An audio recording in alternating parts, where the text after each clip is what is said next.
காலகட்டத்தில் நம்மில் சிறந்த அமல்களை நற்காரியங்களை செய்தவர்கள் யார் என்பதை மறுமையில் இறைவன் தரம் பிரிப்பதற்குத்தான் இந்த உலக வாழ்க்கையை நமக்கு கொடுத்திருக்கின்றான்.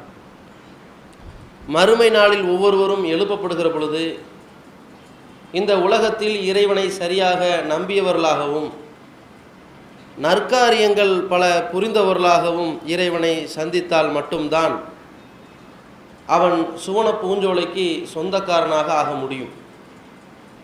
அல்லாஹ் தன் திருமறை குர்ஆனிலே சொல்கிற பொழுது ஃபஅம்மாமன் சகுலத் மவாசீனுஹு, யாருடைய நன்மையின் எடை கனத்திருக்கிறதோ ஃபஹுவ ஃபீ ஈஷத்தின் ராலியா, அவர் திருப்தியான ஒரு வாழ்க்கையில் இருப்பார் என்று அல்லாஹ் சொல்கிறான். அப்போ இந்த உலகத்தில் நம்முடைய எல்லா நற்காரியங்களும் அந்த நன்மையினுடைய எடையை நிரப்பக்கூடிய வகையில் இருக்கும். ஆனால் நாம் இந்த உலகத்தில் நற்காரியங்களை அதிகம் செய்வதற்காக நேரத்தை ஒதுக்கி இருக்கின்றோமா, அல்லது பாவமான காரியங்களை அதிகம் செய்வதற்காக ஒதுங்கி இருக்கிறோமா என்று பார்த்தால் நற்காரியங்களை குறிப்பிட்டு எண்ணில் அடங்கக்கூடிய வகையில் செய்து கொண்டிருப்பதை பார்க்கிறோம். இந்த ஐவேளை தொழுகை ரமலானோடு அதை மூட்டை கட்டி வைக்கக்கூடிய ஒரு வகை, தான தர்மங்களை ரமலான் மாதத்தோடு தடை செய்து விடக்கூடிய தன்மை, உபரியான காரியங்களை ரமலான் மாதத்தோடு நிறுத்திவிடக்கூடிய தன்மையிலும் வருடத்தின் 11 மாதங்களில் இந்த மார்க்கத்தை பற்றி அறியாதவர்களாகவும் அறிமுகமற்றவர்களாகவும் இந்த ஏகத்துவ கொள்கையின் பாலும் நற்காரியங்களை செய்யக்கூடிய விஷயத்திலும் எந்தவித அடிச்சுவடும் இல்லாதவர்களாகவும் தெரிந்து கொண்டிருப்பதை பார்க்கிறோம். அப்போ நற்காரியத்திற்கு நாம் ஒதுக்கி இருக்கக்கூடிய காலம் 1 மாதம், நற்காரியங்கள் செய்யாமல் ஒதுங்கி இருக்கிற காலம் 11 மாதம். ஆனால் பாவத்தின் கணக்கு எப்படி இருக்குதுன்னு கேட்டால் ஒரு வருஷத்தில் 12 மாதம்னா 365 நாளும் இடைவிடாத பாவங்களை செய்து கொண்டிருப்பதை பார்க்கிறோம்.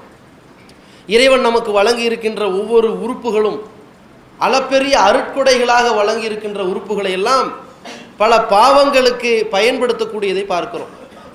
அல்லாஹ்வால் வழங்கப்பட்டிருக்கிற இந்த நாவினால் நற்பேச்சுக்களை பேசுவது, நற்காரியங்களை செய்வதை தூண்டுவது, நற்சொல்களை எடுத்து சொல்வது, ஆதரவான ஆரோக்கியமான விஷயங்களை பேசுவது என்று வழங்கப்பட்டிருக்கிற இந்த நாவை வைத்து கொண்டு பொய் பேசுறது, புறம் பேசுறது, அவதூறு பேசுறது, கெட்ட வார்த்தை பேசுறது, கேவலமாக பேசுவது, பெருமை அடித்து பேசுவது, பொறாமை பிடித்து பேசுவது, அடுத்தவருக்கு துரோகம் செய்வதற்கு பேசுவது என்றெல்லாம் இந்த நாவை ஏராளமான பாவத்திற்கு நாம் பயன்படுத்தி கொண்டிருப்பதை பார்க்கிறோம்.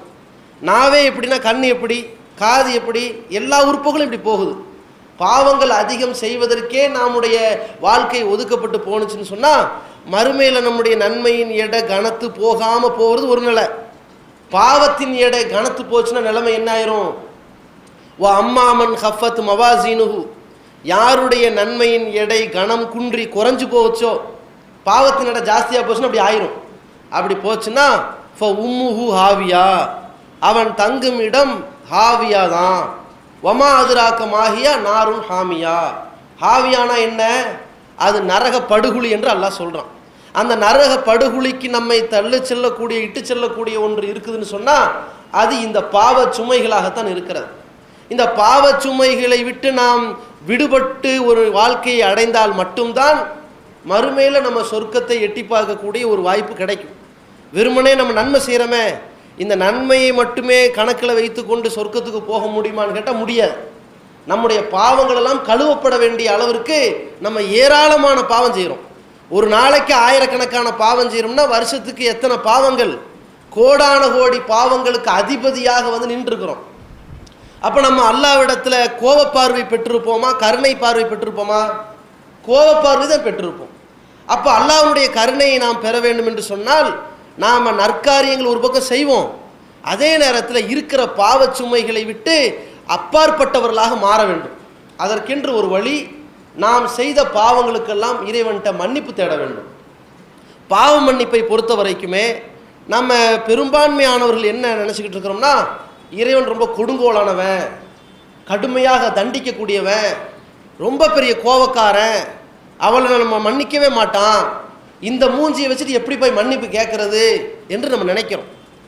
ஆனால் அல்லாஹ்வுடைய பாணி எப்படி இருக்கிறது என்று கேட்டால், இறைவன் பெரிய கோபக்காரன், மாற்றுகிறது கிடையாது. அதே மாதிரி நீ பெரிய கருணையாளனாகவும் இருக்கின்றான். இரண்டு தன்மையில் ஏதாவது ஒன்று கூட இருக்கணுமா இல்லையா? உனக்கு அம்மா பிடிக்குமா அப்பா பிடிக்குமான்னு கேட்டால் என்ன பதில் சொல்லுவோம்? அம்மா பிடிக்கும். ஏதாவது ஒரு பதில் வரும்ல, ரெண்டு பேரையும் பிடிக்கும் தான் சொல்லுவான். இருந்தாலும் இருவரில் யாரை பிடிக்கும்? ரெண்டு பேரும். இருந்தாலும் இருவரில் யாரும் அம்மான்னு சொல்லுவான் ஒருத்தன். அது மாதிரி அந்த ஒருவரை தேர்ந்தெடுக்கிற பண்பு வரும்ல. அப்படி அல்லாஹ்வுடைய அந்த கோபம்ங்கிற அந்த தன்மையும் கருணைங்கிற தன்மையும் அல்லாட்ட இருக்குது. ரெண்டுமே அளவு கடந்து இருக்குது.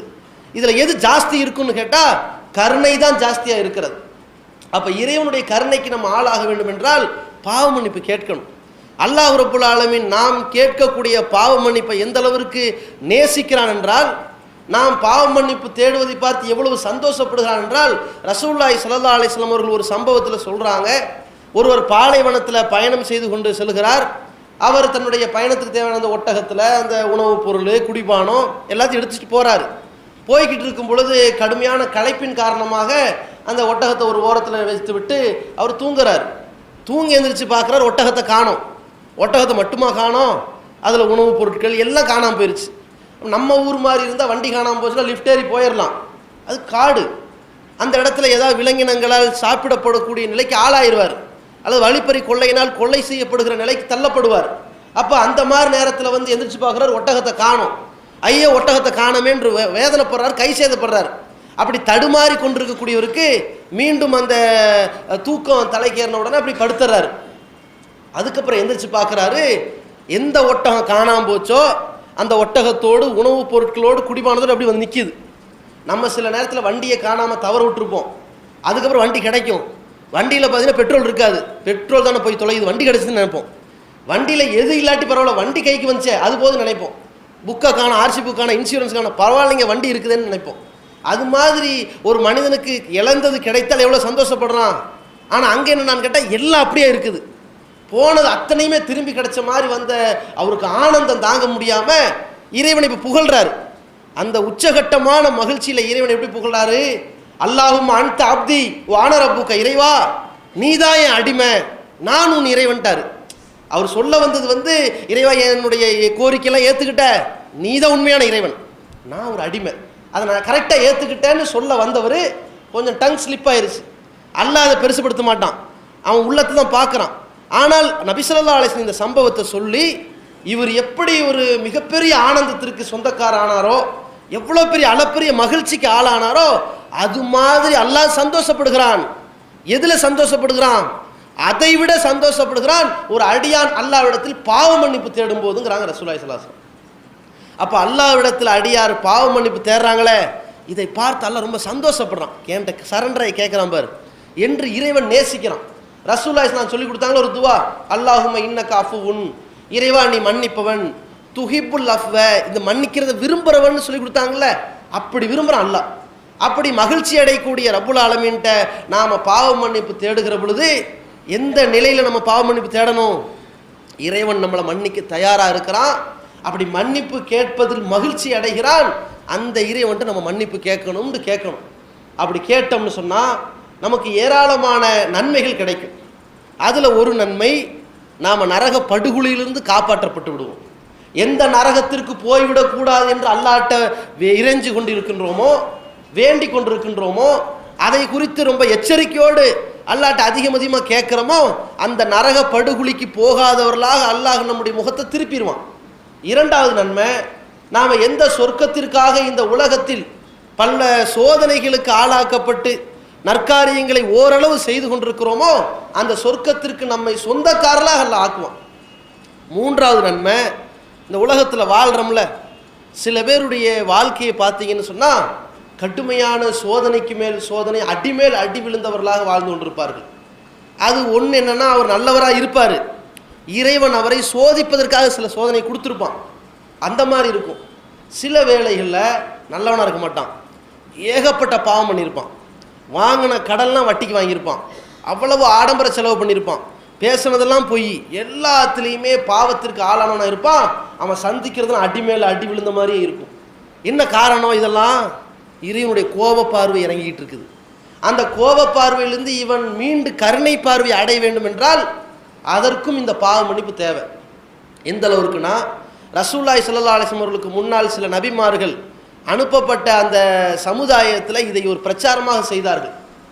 அந்த சமுதாயம் ரொம்ப அழிச்சாட்டியம் பண்ணி அக்கிரமம் பண்ணி பாவத்தில் உச்சகட்டத்தில் அடைந்திருப்பார்கள். ஆனால் அந்த இறை தூதர்கள் இப்படியே போய் பேசுவாங்க, நீங்கள் ரொம்ப வறட்சியில் தாண்டவம் ஆடுறீங்கல்ல, வறுமை உச்சகட்டத்தில் வந்திருக்குதுல்ல, குடிக்க தண்ணி கூட இல்லாமல் சிரமப்படுறீங்கல்ல, ஏன் தெரியுமா? இறைவன் மேலே கோபத்தில் இருக்கிறான். அந்த நிலையிலிருந்து நீங்கள் மாற வேண்டும். அதற்கு இந்த தூதர்கள் என்ன பேசுவாங்க? இஸ்தக்ஃபிரு ரப்பக்கும், உங்கள் இறைவனிடத்திலே மன்னிப்பு தேடுங்கள். சும்ம தூபு இலைஹி, அவனிடத்தில் மீண்டு திருந்தி வாருங்கள்.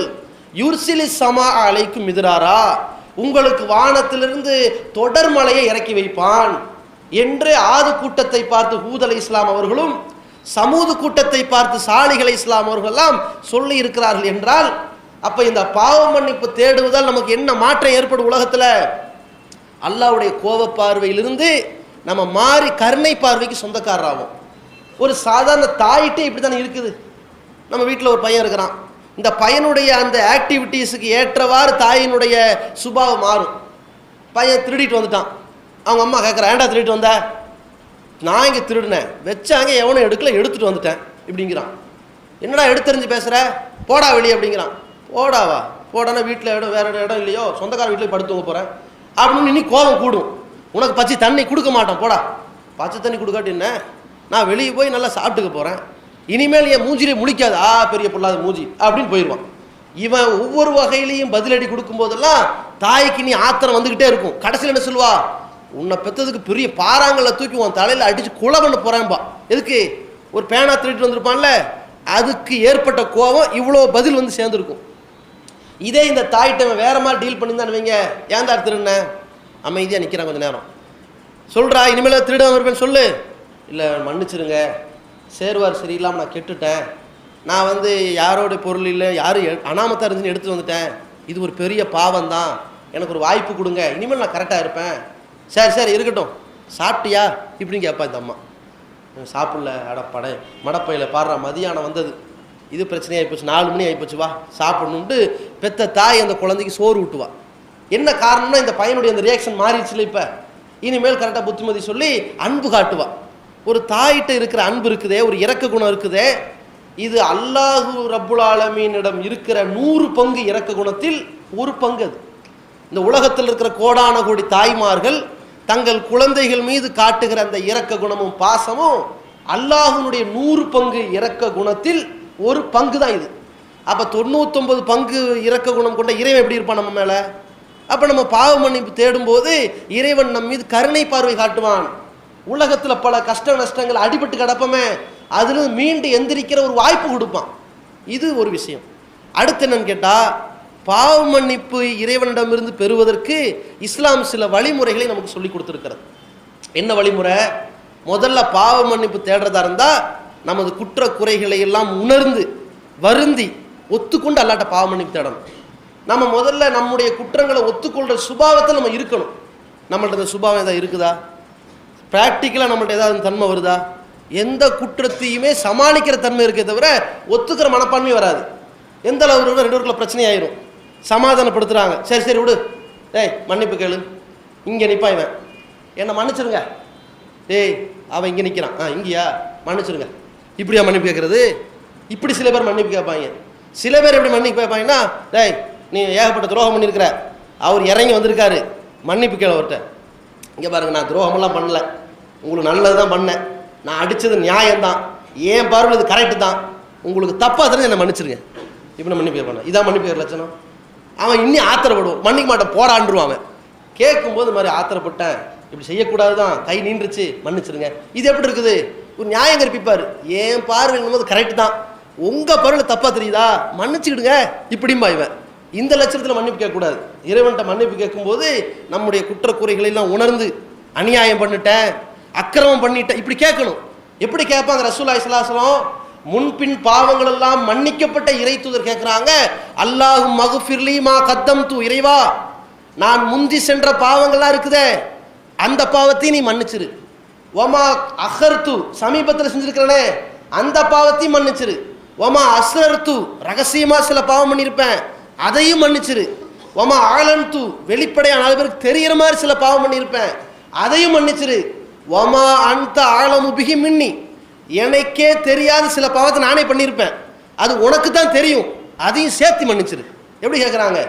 இரக்க குணம் கொண்டோரே, அஸ்ஸலாமு அலைக்கும். தாய் தந்தையரையோ அல்லது இதில் ஏதாவது ஒருவரையோ இழந்து வாடும் ஆதரவற்ற பிள்ளைகள் நம் சமுதாயத்தில் ஏராளம். பெற்றோர்களின் அரவணைப்பின்றி ஏங்கி தவிக்கும் இவர்களுக்காகவும், பெற்றோர்கள் இருந்தும் வறுமையின் காரணமாக வாழ்வாதாரத்திற்கு வாடிக்கொண்டிருக்கும் சிறுவர்களுக்காகவும் விசாலமான கட்டிடத்தில் அர் ரஹ்மான் சிறுவர் ஆதரவு இல்லம் செயல்பட்டு வருகிறது. பாசத்தோடும் பரிவோடும் தாயுள்ளத்தோடு பராமரிக்கப்பட்டு வருகின்றனர் இந்த சிறார்கள். மார்க்க நெறியோடும் ஒழுக்க மாண்போடும் நடத்தப்பட்டு வரும் இந்த சிறுவர் ஆதரவு இல்லம் உணவு, உடை உள்ளிட்ட அனைத்தும் முற்றிலும் இலவசமாகவே வழங்கப்பட்டு வருகிறது. ஒரு சிறுவனுக்காக மாதந்தோறும் ஆகும் செலவு ரூபாய் 4000. ஒரு வருடத்திற்கு ஒரு சிறுவனுக்கு ரூபாய் 48,000 செலவாகிறது. நானும் அனாதையின் காப்பாளரும் சொர்க்கத்தில் இணைந்திருப்போம் என அல்லாஹ்வின் தூதர் ஸல்லல்லாஹு அலைஹி வஸல்லம் கூறியுள்ளார்கள். எனவே எங்களோடு சேர்ந்து நீங்களும் இவர்களுக்கு ஆதரவு கரம் நீட்ட, மறுமையில் அதிகம் நன்மையை பெற்றுத்தரும் இந்த மகத்தான பணிக்கு உங்களின் ஜகாத் மற்றும் நன்கொடைகளை தாராளமாக வாரி வழங்கிடுவீர். உங்களது நன்கொடைகளை டிடியாகவோ செக்காகவோ மணி ஆர்டராகவோ அனுப்பலாம். டிடி அனுப்புபவர்கள் தமிழ்நாடு தௌஹீத் ஜமாஅத் வங்கி கணக்கு எண் 7882748827 இந்தியன் வங்கி மண்ணடி கிளை என்ற பெயரில் எடுத்து அனுப்ப வேண்டிய முகவரி தமிழ்நாடு தௌஹீத் ஜமாஅத் மாநில தலைமையகம் 30 அரண்மனைக்காரன் தெரு, மண்ணடி, சென்னை 1. அல்லாஹ் நாளை பட்டியல் வரும்போது இதுக்கு அன்னை கேட்ட, இது இப்படி கேட்ட, இது அப்படி கேட்ட, இதுக்கு என்ன கேட்கவே இல்லைன்னு ஒரு பட்டியல் வந்துடக்கூடாதுல்ல. அதுக்காகவே ரசூலுல்லாஹி ஸல்லல்லாஹு அலைஹி வஸல்லம் சொல்றாங்க, நான் முந்தி செய்தது, பிந்தி செய்தது, சமீபத்தில் செய்தது, ரகசியமா செய்தது, பகிரங்கமா எல்லாத்தையும் மன்னிச்சிரு. வமா அன்த ஆலமு பிஹி மின்னி, நான் செய்த சில பாவங்களை நானே மறந்திருப்பேன், உனக்கு தெரியும், அதையும் சேர்த்து மன்னிச்சிரு இறைவா. அல்லாஹும்ம இன்னி ஸலம்து நஃப்ஸி ஸுல்மன் கஸீரா, இறைவா எனக்கு நானே பல அநியாயங்கள் பண்ணிவிட்டேன். யாரு? இறை தூதர் ஸல்லல்லாஹு அலைஹி வஸல்லம் கேட்குறாங்க இந்த வார்த்தையை. நாமெல்லாம் ஏமாத்துறோம். அல்லாஹ்வுடைய தூதர் ஸல்லல்லாஹு அலைஹி வஸல்லம் அவர்களே இப்படி ஒத்துக்கொண்டு கேட்கிற பொழுது நாம ஏமாத்துறோம். இப்படி பாவ மன்னிப்பு கேட்கணும்.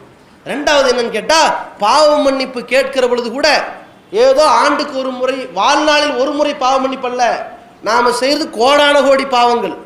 1008 மன்னிப்பு கேட்டால் அடங்காது, அவ்வளவு கேட்டுக்கிட்டே இருக்கணும். எந்த அளவு இருக்குன்னு சொன்னா, ஆதம் அலைஹிஸ்ஸலாம் அவர்கள் செய்தது என்ன பாவம்? ஒரு பாவம் தான். பொய் பேசினாங்களா, திருடினாங்களா, விபச்சாரம் செஞ்சாங்களா, கொள்ளையடிச்சு, ஒண்ணுமே கிடையாது. ஒரே ஒரு தவறு தான். இந்த பகுதியில் இருக்கிற எல்லா மரத்தில் இருக்கிற கனிகளை சாப்பிடுங்க, அந்த ஒரு கனியை சாப்பிடாதீங்க, இதுதான் செஞ்சுட்டாங்க. எதை இறைவன் செய்யக்கூடாதுன்னானோ அதை செஞ்சுட்டாங்க. எப்படி பாவ மன்னிப்பு கேட்டாங்க அல்லாட்ட? ரப்பனா லலம்னா அன்ஃபுஸனா, இறைவா எங்களுக்கு நாங்களே பல அநியாயங்கள் செய்து விட்டோம். வ இல்லம் தகுஃபிர்லனா, நீ எங்களை மன்னிக்காவிட்டால், வ தர்ஹம்னா எங்கள் மீது கருணை காட்டாவிட்டால், மன்னிப்பு கேட்டாதானே கிடைச்சாதானே கருணையும் வரும், அதையும் கேட்டுக்கிறாங்க. எங்கள் மீது கருணை காட்டாவிட்டால் ல நகுனன்ன மினல் காசிரீன், நாங்கள் நஷ்டவாளி ஆயிரும் இறைவா. கேட்கறது யாரு? நாமெல்லாம் 4 மன்னிப்பு கேட்கறதுக்கு மெத்த பிடிச்ச மேதாவி மாதிரி யோசிப்போம், சமாளிப்போம். உலகத்தில் உள்ள எல்லா பொருட்களும் ஆதம் அலைஹிஸ்ஸலாம் அவருக்கு தெரியும். அல்லாஹ் ரப்புல் ஆலமீன் வ அல்லம ஆதமல் அஸ்மா குல்லஹா, உலகத்தில் உள்ள எல்லா பொருட்களுடைய பெயரையும் ஆதமுக்கு எல்லாம் சொல்லி கொடுத்துக்கிறான். ஆதமுக்கு தெரியாது ஒண்ணுமே கிடையாதுங்கிற அளவில் இருக்கும்போது கூட எப்படி பணிவு?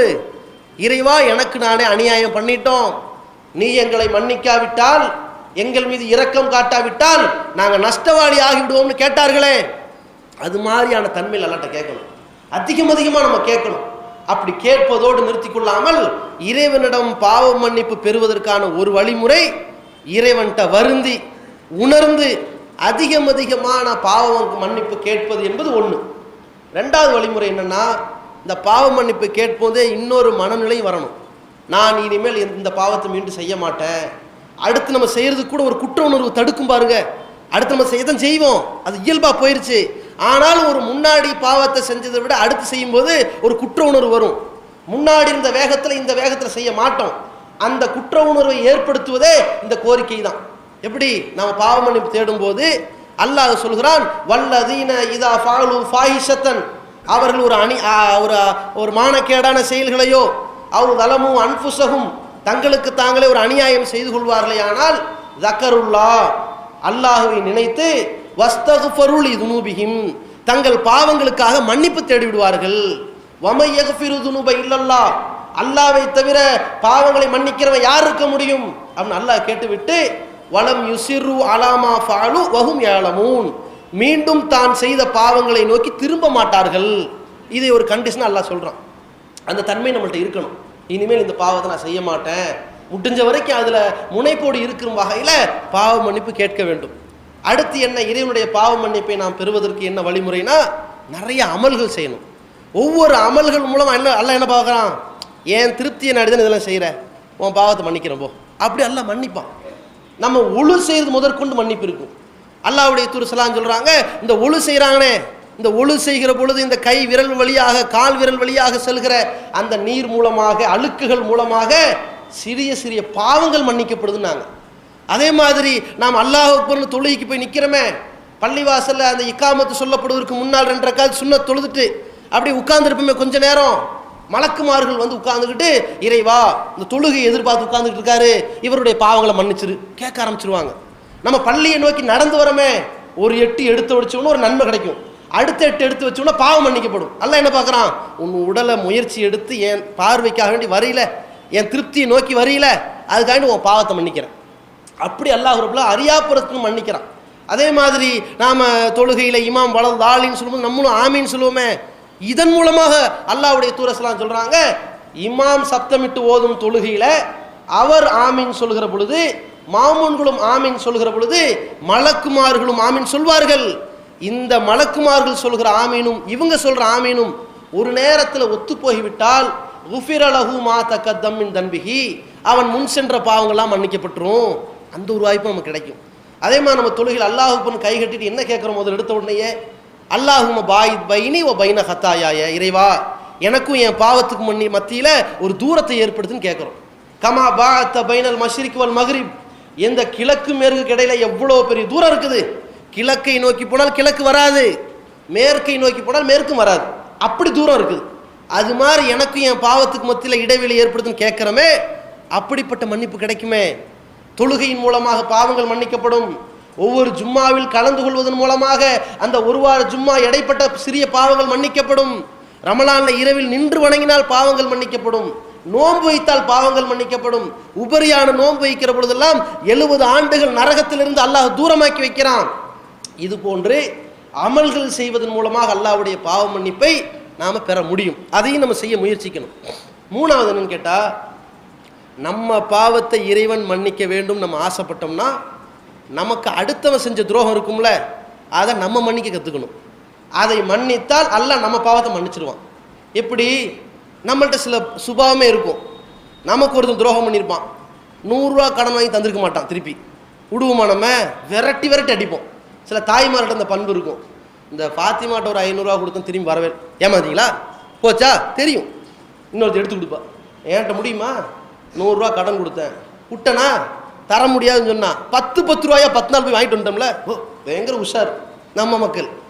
இப்படியே உஷார் தன்மையை காட்டுறாங்களா, எப்படி சொல்லணும், நான் கூட 100 ரூபா கொடுத்தேன், பாவம் ரொம்ப கஷ்டத்தில் இருக்காங்க போல இருக்குது, விட்டு தள்ள வேண்டிதான். இப்படிக்கும் போது இந்த அம்மா என்னவாப்பா, சரி நம்மளும் விட்டு தள்ளாம அப்படின்லாம் நினைப்பா.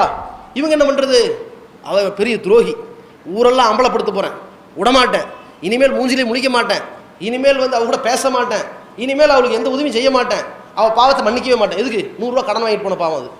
இந்த லட்சணத்தில் நம்ம என்ன நினைக்கிறோம்னா, நான் இறைவனுக்கு 1000 துரோகம் பண்ணுவேன், அதையெல்லாம் இறைவன் மன்னிச்சுட்டணும், ஆனால் எனக்கு ஒருத்தன் ஒரு துரோகம் பண்ணியிருப்பான், நான் மன்னிக்க மாட்டேன். இப்படி இருந்தோன்னு வைங்க, அல்லாஹ் ஒரு காலத்தில் நம்ம பாவத்தை மன்னிக்க மாட்டான். நம்ம சுபாவம் எப்படி இருக்கணும், மென்மையான முறையில், நளினமான முறையில். இன்னல்லாஹ் ரஃபீக்குன் யுஹிப்புர் ரிஃப்க, அல்லாஹ் மென்மையானவன், மென்மையை விரும்புகிறான். யாருக்கு மென்மை வழங்கப்பட்டிருக்கோ அவருக்கு நன்மை வழங்கப்பட்டிருக்குது, யாருக்கு மென்மை நீக்கப்பட்டுருச்சோ நன்மையும் இழந்துட்டாருங்கிறாங்க ரசூலுல்லாஹி ஸல்லல்லாஹு அலைஹி வஸல்லம். அப்படிப்பட்ட ஒரு தன்மையை வந்து நம்ம அடுத்தவன்ட்ட காட்டணும். சரி உடுப்ப மன்னிச்சிட விடு, அந்த மாதிரி வந்து காட்டணும். நாம சில தவறுகளை பெருசுப்படுத்தி பூதாகரமாக்கி பார்த்தோம்னு வைங்க, அல்லாஹ் நம்ம தவறுகளை பெருசுப்படுத்திடுவான். நமக்கு ஒருத்தன் துரோகம் பண்ணிட்டானா மன்னிச்சுட்டு போவோமே, என்னத்தை பெருசா உலகத்தில், அப்படி நம்ம உலகத்தில் வாழ கற்றுக்கொண்டால் எந்த அளவுக்குன்னா, ஒரு நபித்தோழர் உச்சகட்டமான துரோகத்திற்கு ஆளாக்கப்படுகிறார். அவர் மாதிரி உலகத்தில் யாரும் வந்து பெரிய துரோகத்துக்கு ஆளாக்கப்பட்டிருக்க மாட்டார்கள். எந்த அளவுக்குன்னா, ஆயிஷா ரலியல்லாஹு அன்ஹா அவர்களை அல்லாஹ்வுடைய தூதரவர்கள் ஒரு யுத்த களத்திற்கு அழைத்து சென்று திரும்பி கூட்டிட்டு வரும்போது தவற விட்டுறாங்க. அதற்கு பிறகு போர்க்களத்தில் சில பொருட்கள் விடுபட்டிருக்கிறதான்னு ஆய்வு செய்வதற்காக நியமிக்கப்பட்டிருக்கிற சஃப்வான் பின் முஅத்தல்ங்கிற நபித்தோழர் தேடிக்கொண்டு வருகிறார். அங்கே பார்த்தா ஆயிஷா ரலியல்லாஹு அன்ஹா நிற்கிறாங்க. பார்த்துட்டு பரிதவித்து ஆயிஷா ரலியல்லாஹு அன்ஹா அவர்களை பார்த்து, நீங்கள் இந்த ஒட்டகத்தில் ஏறிக்கிங்க, நான் ஊர் வரைக்கும் நடந்தே வரேன்னு இவர் நடந்து வந்தார். ஒட்டகத்தில் கூப்பிட்டு வந்தார்ல, ஊரெல்லாம் எப்படி பேச ஆரம்பிச்சிட்டாங்க. சஃப்வான் பின் முஅத்தல்ங்கிற நபித்தோழருக்கும் ஆயிஷா ரலியல்லாஹு அன்ஹா அவர்களுக்கும் இடையில ஒரு களங்கத்தை ஏற்படுத்தி ஊரில் பேச ஆரம்பிக்கிறாங்க. அதை ஊரெல்லாம் பரப்புனது யாரு? மிஸ்தஹ் என்பவர் தான் பரப்புகிறார். இவர் ஒரு நபித்தோழர், பத்ர் யுத்தத்தில் கலந்து கொண்டவர். அந்த ஒரு ஏழை நபித்தோழர் வந்து ஊரெல்லாம் பரப்பின உடனேயே அந்த நேரத்தில் அல்லாஹ் ரப்புல் ஆலமீன் ஒரு இறைவசனத்தை இறக்குறான். வல்லதீன யர்மூனல் முஹ்ஸனாத்தில் மூமினாத்தில் காஃபிலாத், ஒன்றுமறியாத இறை நம்பிக்கை கொண்ட பத்தினி பெண்கள் மீது அவதூறு சொல்கிறீர்களே, நீங்கள் அல்லாஹ்வை அஞ்ச வேண்டாமா அப்படின்னு ஒரு வசனம் வருது.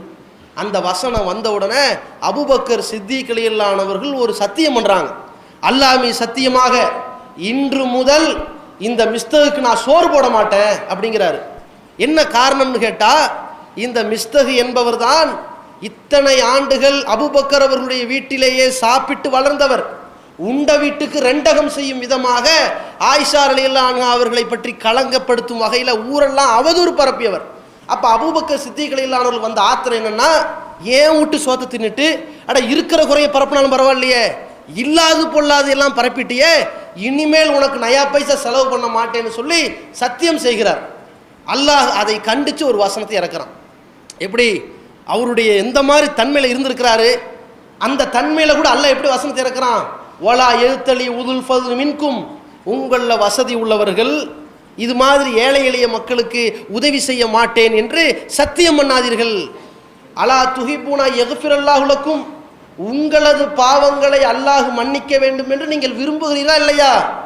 அப்படி விரும்புனா உனக்கு அடுத்தவன் பண்ண பாவத்தை நீ மன்னிச்சு காட்டு, ஓன்ட்ட அந்த தன்மை இருக்குன்னு காட்டு, உன்னை விட எனக்கு அதிக தன்மை இருக்கு, நான் உன் பாவத்தை மன்னிக்கிறேன் அல்லாஹ் ரப்புல் ஆலமீன் அந்த இறைவசனத்தில் சொல்கிற பொழுது அபூபக்கர் சித்திக் ரலியல்லாஹு அன்ஹு அதிலிருந்து வாபஸ் ஆகிறாங்க.